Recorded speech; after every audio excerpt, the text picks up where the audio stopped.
On Rye, Chapter 57. After English class one day, Mrs. Curtis asked me to stay. She had great legs and a lisp, and there was something about the legs and the lisp together that heated me up. She was about 32, had culture and style, but like everybody else, she was a goddamn liberal. That didn't take much originality or fight. It was just more Frankie Roosevelt worship. I liked Frankie because it was programs for the poor during the Depression. He had style, too. I didn't think he really gave a damn about the poor, but he was a great actor, great voice, and he had a great speechwriter. But he wanted us in the war. He would put him in the history books.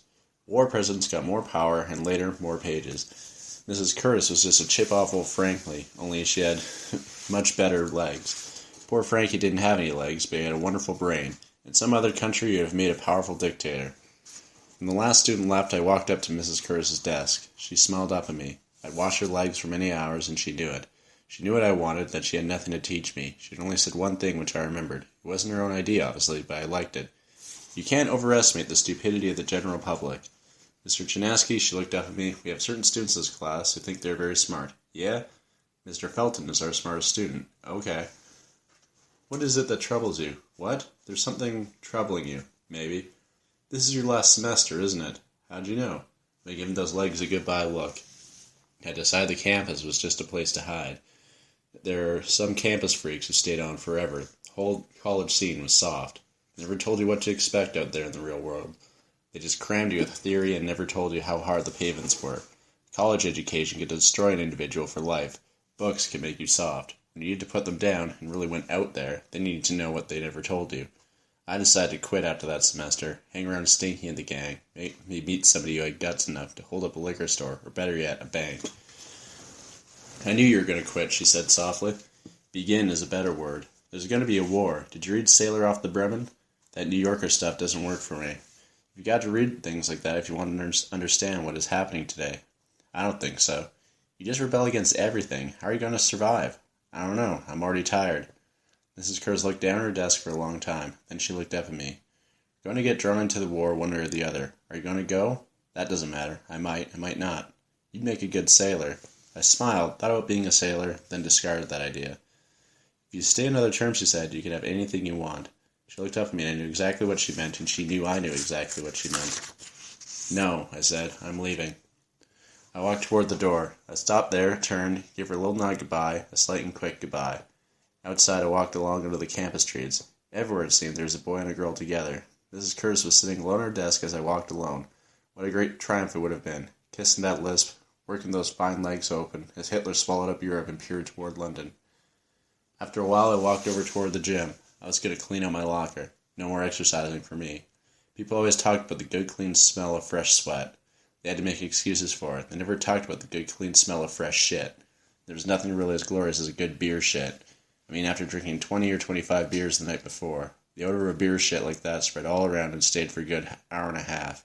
Made you realize they were really alive. I found the locker, opened it, and dumped my gym suit and shoes into the trash. Also 2 empty wine bottles. Good luck to the next one who got my locker. Maybe he'd end up mayor of Boise, Idaho. I threw the combo lock in the trash too. I never liked that combination. 12112. Not very mental. The address of my parents' house had been 2122. Everything was minimal. In their RTC, I'd been 1234. 1234. Maybe someday I'd move up to 5. I walked out of the gym and took a shortcut through the playing field. There was a game of touch football going on. A pickup game. I cut to one side to avoid it. Then I heard Baldy. Hey, Hank! I looked up and he was sitting in the stands with Monty Ballard. There wasn't much to Ballard. The nice thing about him was that he never talked unless you asked him a question. I never asked him any questions. He just looked at life out from underneath his dirty yellow hair and yearned to be a biologist. I waved to them and kept walking. Coming up here, Hank, Baldy yelled. It's important. I walked over. What is it? Sit down and watch that stocky guy in the gym suit. I sat down. There was only one guy in a gym suit. He had on track shoes with spikes. He was short but wide, very wide. He had amazing biceps, shoulders, a thick neck, heavy short legs. His hair was black, the front of his face almost flat, small mouth, not much nose, and the eyes were there somewhere. Hey, I heard about this guy, I said. Watch him, said Baldy. There were 4 guys in each team. The ball was snapped. The quarterback faded to pass. King Kong Jr. was on defense. He played about halfway back. One of the guys on the offensive team ran deep, the other ran short. The center blocked. King Kong Jr. lowered his shoulders and sped toward the guy playing short. He smashed into him, burning his shoulder into his side and gut, and dumped him hard. Then he turned and trotted away. Pass was completed to the deep man for a TD. You see, said Baldy. King Kong. King Kong isn't playing football at all. He just hits some guy as hard as he can, play after play. You can't hit a pass receiver before he catches the ball, I said. It's against the rules. Who's going to tell him? Baldy asked. You going to tell him? I asked Ballard. No, said Ballard. King Kong's team took the kickoff. Now he could block legally. He came down and savaged the littlest guy on the field. He knocked the guy completely over. His head went up between his legs as he flipped. The little guy was slow getting up. That King Kong is a subnormal, I said. How did he ever pass his entrance exam? They don't have them here. King Kong lined up. Joe Stapen was the best guy on the other team. He wanted to be a shrink. He was tall, 6'2", lean, and he had guts. Joe Stapen and King Kong charged each other. Stapen did pretty good. He didn't get dumped. The next play, they charged each other again. This time Joe bounced off and gave a little ground. Shit, said Baldy. Joe's giving up. Next time Kong hit Joe even harder, spinning him around, then running him 5 or 6 yards back up the field, his shoulder buried in Joe's back. This is really disgusting. That guy's got nothing but a fucking sadist, I said. Is he a sadist? Baldy asked Ballard. He's a fucking sadist, said Ballard. The next day, Kong shifted back to the smallest guy. He just ran over and piled on top of him, dropping him hard. The little guy didn't move for a while. Then he sat up and held his head. It looked like he was finished. I stood up. Well, here I go, I said. Get that son of a bitch, said Baldy. Sure, I said. I walked down to the field. Hey, fellas, need a player? The little guy stood up and started to walk out the field. He stopped as he reached me. Don't go in there. All that guy wants is to kill somebody. It's just touch football, I said. It was our ball. I got in the huddle with Joe Stape and the other 2 survivors. What's the game plan, I asked. Just to stay the fuck alive, said Joe Stapen. What's the score? I think they're winning, said Letty Hill, the center. We broke out of the huddle. Joe Stapen stood back and waited for the ball. I stood looking at Kong. I'd never seen him around campus. Probably hung around the men's crapper in the gym. He looked like a shit sniffer. He also looked like a fetus eater. Time, I called. Letty Hill straightened up over the ball. I looked at Kong. My name's Hank Chinaski, journalism. Kong didn't answer. He just stared at me. He had dead white skin. There was no glitter or life in his eyes. What's your name? I asked him. He just kept staring. What's the matter? Got some placenta caught in your teeth? Kong slowly raised his right arm. Then he straightened out and pointed a finger at me. Then he lowered his arm.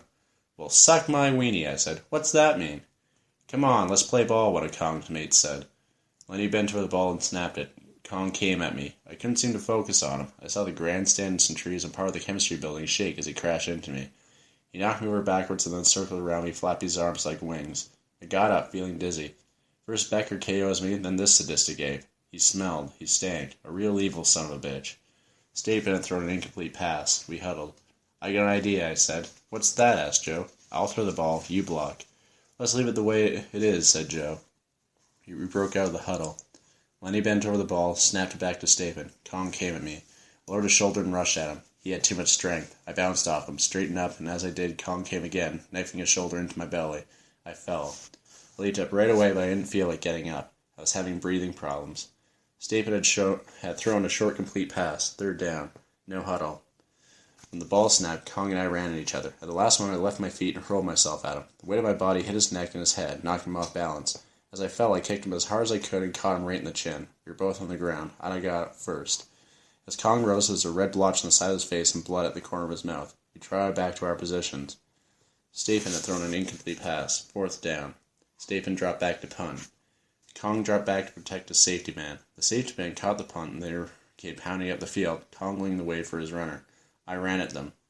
Kong was expecting another high hurdle. This time I dove and clipped him at the ankles. He went down hard, his face hitting the ground. He was stunned. He stayed there, his arms spread out.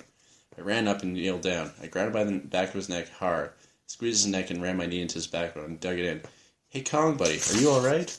The others came running up. I think he's hurt, I said. Come on, somebody help me get him off the field. Stapen got him on one side and I got Kong on the other. We walked him to the sideline. Near the sideline, I pretended to stumble and ground my left shoe into his ankle. Oh, said Kong, please leave me alone. I'm just helping you, buddy. When we got him to the sideline, we dropped him.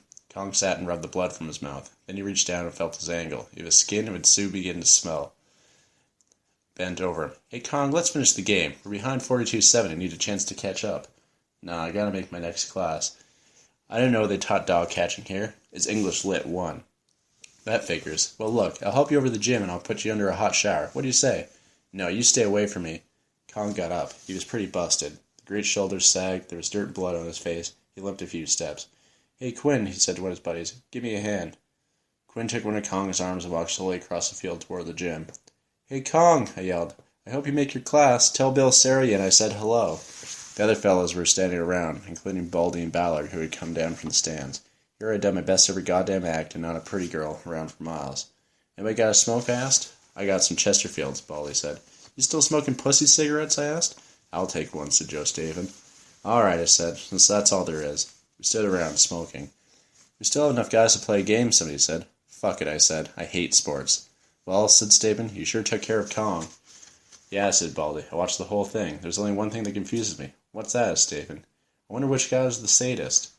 "Well," I said, "I gotta go. There's a keg movie showing tonight, and I'm taking my cunt." I began to walk across the field. "You mean you're taking your right hand to the movie?" one of the guys yelled after me. "Both hands," I said over my shoulder. I walked off the field, down past the chemistry building, and then out in the front lawn. There they were, boys and girls with their books, sitting on benches, under the trees, or on the lawn. Green books, blue books, brown books. They were talking to each other, smiling, laughing at times. I cut over to the side of the campus where the V car line ended. I boarded the V, got my transfer, and went to the back of the car, took the last seat in the back, as always, and waited.